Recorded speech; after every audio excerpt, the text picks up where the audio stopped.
Hello and welcome. Today I'm going to be talking about the Olympus om-1. This camera was introduced in 1972 and at that time was like the first small and lightweight SLR camera. And I just got this camera actually today, so I just cleaned it and just used it a little bit, so I don't really have any experience from it, but still I'm gonna try to review it. Starting at the front, here I have the film rewind switch, I guess you can call it, knob. Simply just switch it, see the red line, it lines up, then you can rewind your film.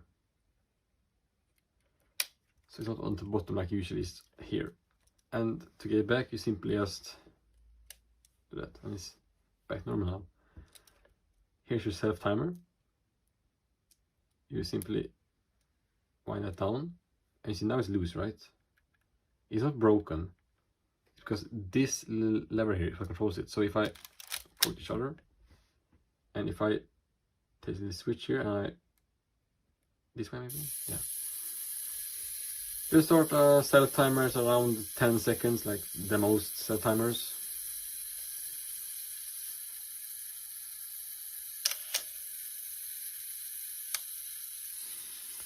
It's done there. And it's also all mechanical, like this camera. Everything is mechanical. Here we have a mirror lockup, so I might just remove the lens and show you. Also the lens is right here on Olympus lenses, it's on the lens itself. This little switch here, you switch it this way and it's up.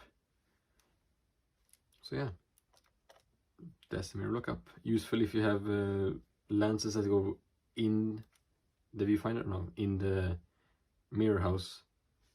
Some lenses do that, I don't know which, I don't have any.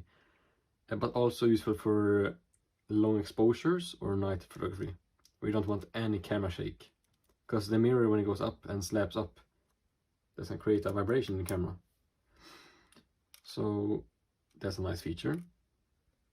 Here we have your flash PC sync port. Switch between, I think these are like light bulbs, and this is electro flashes, X sync. Anyways, PC sync port. Here's your shutter speed dial on the front. Goes from bulb, which is just how long you hold it. 1 second, all up to 1000 a second. Let's put the lens back on. To do that, align the red dots like usually and twist on. Here there's a little emblem that says MD. That stands for motor drive. So earlier version of this camera didn't have this brand because they weren't motor drive compatible. But later versions got the MD badge, and also under here an extra slot here which you attach the motor drive to. So that's nice, I guess. Anyways, moving on to the top.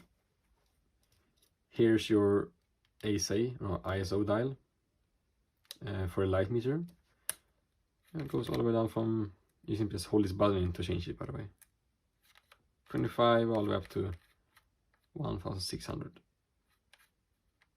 And your film speeds are shown in yellow.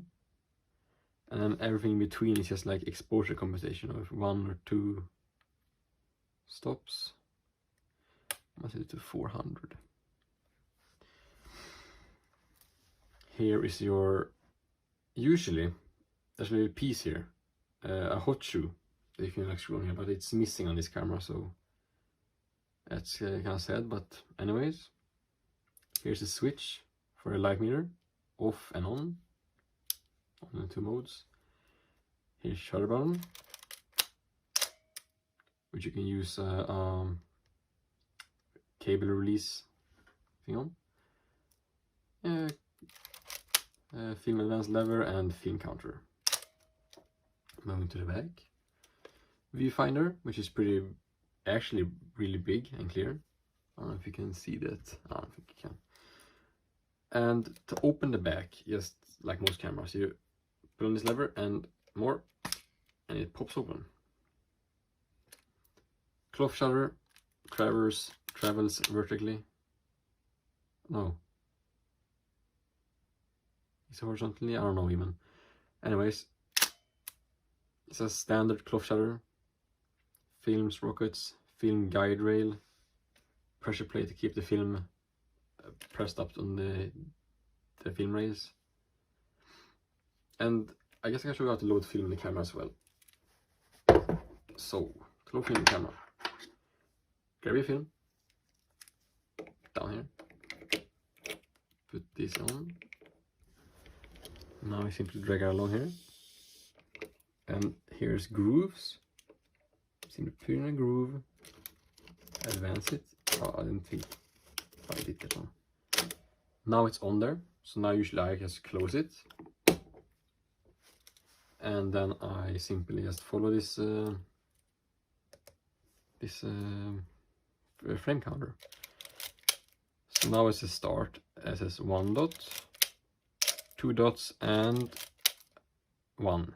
Now this is our first exposure. This film is old, so I mean it's not useful. So I'm going to show you how it looks inside the camera when you do this. So film here is usually pressed flat against here, and you advance film, take the exposure, and that's it. And now to rewind the film, let's go to the front, toggle that on, and now you simply just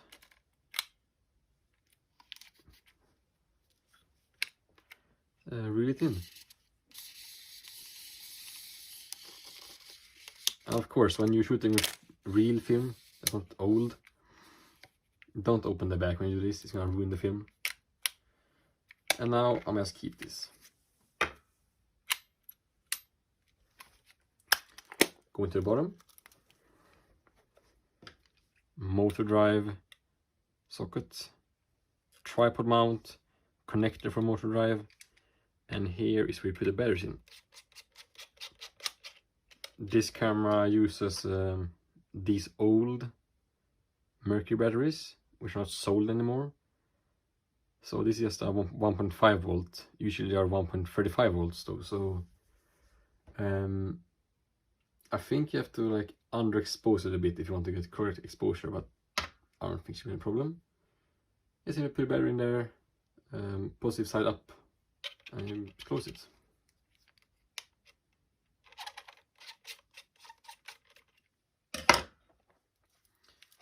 And that's everything with the camera, I think. Yeah. So now, who's this camera for? Well, I haven't really got time to like use this camera because I got it literally like an hour ago. But from the feeling of it, I can tell it's a really well-built camera. Like, it's really solid camera. It's small and lightweight. And of course reliable, because this is from 1972, or not this one, but like from the 70s anyways, and it still held up great. Light meter still works and everything works. So I would say it's from like the, well, I mean, if you want to, this can be your first camera. Like, I think it's a good camera, you know. It learns you how to expose and to view light, because it's all mechanical. There's only a light meter that helps you. There's no like aperture priority. You have to do everything manually. So great camera for beginners, but also if you want to get a nice camera. So that's my thoughts about the Olympus om-1. Thanks for watching.